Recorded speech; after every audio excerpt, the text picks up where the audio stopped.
Hello and welcome to episode 16 of Unpacking Articles. The article we're unpacking today is full of fantastic quotes and food for thought. It's called Motivation and Motivating in the Foreign Language Classroom. The premise of the article is that by understanding what motivation entails, then we can tackle how to increase motivation or at least provide the right conditions for it. And I'd say that no article can give you a complete recipe for success in this area. The list of hows will never be complete enough for every educator in every situation. So keeping that in mind, let's unpack it. The article starts off with a discussion on what makes motivation in the language classroom so complex. And it's because motivation is an individual construct. What drives a person to do something? But we need to acknowledge that language entails social and collective layers. And I like how the author sums it up in this quote. The exact nature of the social and pragmatic dimensions of L2 motivation is always dependent on who learns what languages where. Indeed, motivation is a dynamic and multidimensional construct. In this article, the author proposes three main categories of components or levels: language, learner, and learning situation. And that last one encompasses the course, the teacher, and the group. What I really like about this article is that it contains a long list of steps that we can take to increase motivation related to each of these levels. Let's start with the language level. Some things the author recommends are making the language come alive by using media, sharing personal anecdotes, interacting with speakers of the language, etc. Fostering cross-cultural awareness, and the author emphasizes the need to help learners see similarities and not just differences when it comes to culture. And also to increase community engagement, essentially helping the learners see that the language exists and thrives outside of the classroom. To me, all of these recommendations are essentially about helping students develop a positive relationship with the language, building that positive connection and attitude towards the language. Now, in terms of learner level motivation, the suggestions are about developing positive self-perceptions. And how do we do that?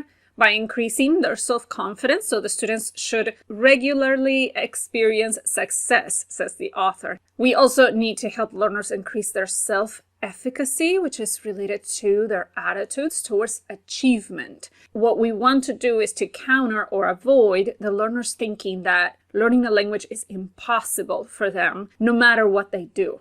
And so for that, the author suggests teaching strategies and helping learners realize what they can realistically accomplish.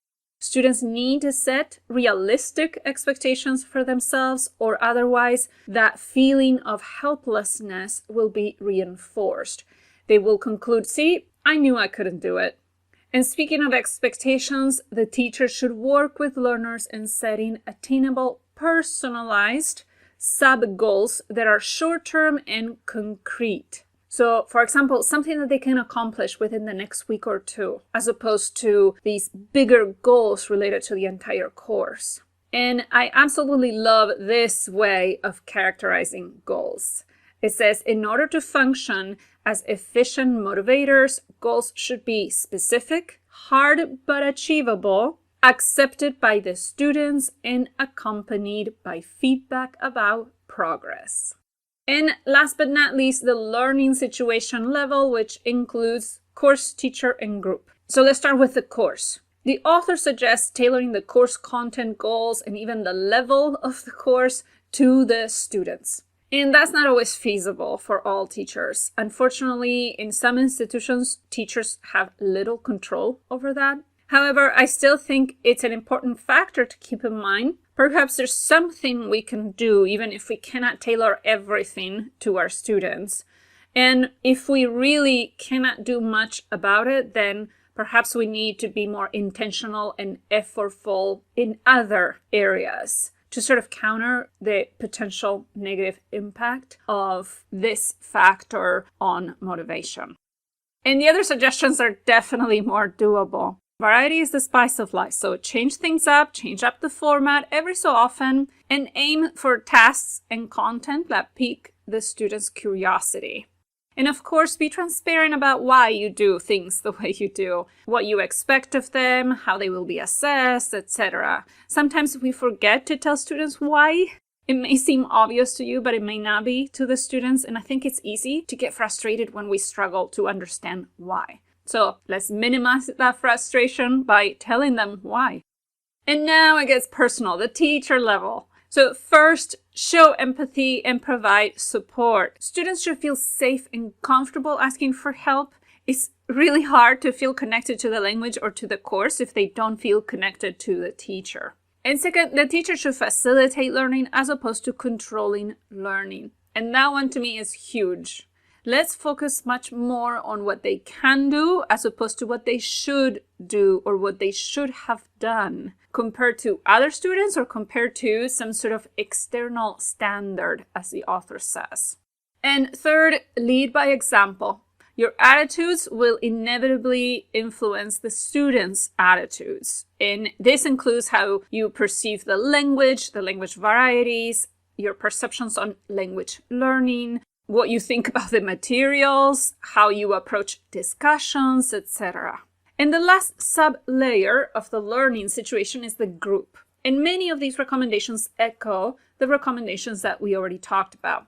Establish norms that are collectively constructed and accepted. Foster connections among the students so the group feels like a cohesive space. Celebrate both individual and collective progress, but avoiding comparisons, as we discussed before. And in addition to the personalized or individual sub-goals we talked about before, also set common objectives that can be accomplished through collaborative efforts, and all of that will contribute to group cohesion. And I'd like to close with a couple of quotes that are great reminders, particularly in terms of our collective goals. The first one says that second language learning is more complex than simply mastering new information and knowledge. And also, there is more to communication than not making mistakes or always finding the right word. I think I'm going to include that last one in my syllabus. The takeaway message for me is something that I tell myself on a daily basis. You are not your students, and your students are not you. What may be motivating for them might not be for you. What is an exciting challenge for you might be actually frustrating to them. It's easy to project ourselves onto others. I have been guilty of that. For example, when I give feedback on compositions, I ask myself, am I helping them improve or am I trying to control their words? We have to remember that our role is to facilitate learning, not to control learning. That's just my take on it. As usual, I encourage you to read the original and draw your own conclusions. Thank you for tuning in, and until next time.